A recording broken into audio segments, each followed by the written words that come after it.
যে ব্যক্তি আজকে আমার এই কথাগুলোকে স্মরণ রাখবে সে যেন অন্যের কাছে এই কথাগুলো পৌঁছে দেয়। হতে পারে যার কাছে পৌঁছে দেওয়া হচ্ছে সেই এই কথাগুলোকে বেশি সংরক্ষণ করতে পারবে।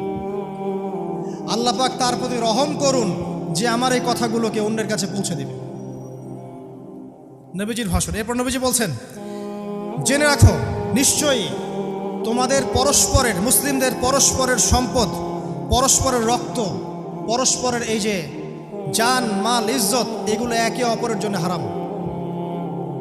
মুসলিমদের পরস্পরের রক্ত, পরস্পরের ইজ্জত সম্মান একে অপরের জন্য হারাম। এর হানি করা একে অপরের জন্য হারাম। ঠিক যেমন আজকের এই দিন হারাম, এই শহর হারাম, এই মাসও হারাম। নবী করিম সাল্লাল্লাহু আলাইহি ওয়াসাল্লাম বলছিলেন, জেনে রাখো তিনটা বিষয়ে যেন তোমাদের অন্তর কখনো খেয়ানত না করে। তিনটা বিষয়ে তোমাদের অন্তর যেন কখনো খেয়ানত না করে। এক, তোমরা যে কাজটাই করবা শুধু আল্লাহ পাকের সন্তুষ্টির জন্য করবে। তোমরা যে কাজই করবে শুধু আল্লাহর সন্তুষ্টির জন্য করবে। তোমাদের শাসক বর্গের কল্যাণ কামনা করবে। তোমাদের শাসক বর্গের কল্যাণ কামনা করবে। 3 নাম্বার, মুসলিমদের জামাতকে আঁকড়ে ধরে রাখবে।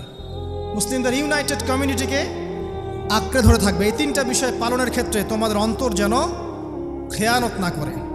এদিন সূর্য ঢলে যাওয়ার পরে নবী সাল্লাল্লাহু আলাইহি ওয়াসাল্লাম আরও বললেন, শুনে রাখো হে মানব জাতি, এটা ভালো করে শোনেন, শুনে রাখো হে মানব জাতি, নিশ্চয়ই আমি মুহাম্মদ সাল্লাল্লাহু আলাইহি ওয়াসাল্লাম জাহেলি যুগের যত কুপ্রথা আছে সমস্ত কুপ্রথাকে আমার পায়ের তলে পিষ্ট করে গেলাম।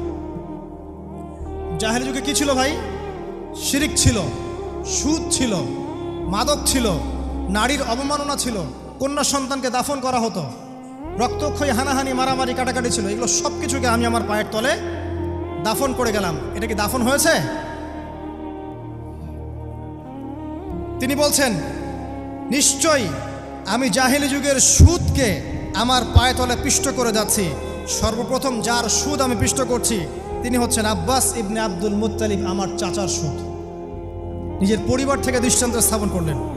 তিনি আরও বললেন, হে উপস্থিত জনগণ, তোমরা মেয়েদের ব্যাপারে সতর্ক থাকবে এবং তোমাদের স্ত্রীদের ব্যাপারে সতর্ক থাকবে, তাদের হকের ব্যাপারে সতর্ক থাকবে, কেননা তোমরা তাদেরকে আল্লাহর কালিমার মাধ্যমে হালাল করে নিয়েছো। অতএব তাদের ব্যাপারে তোমরা সতর্ক থাকবে।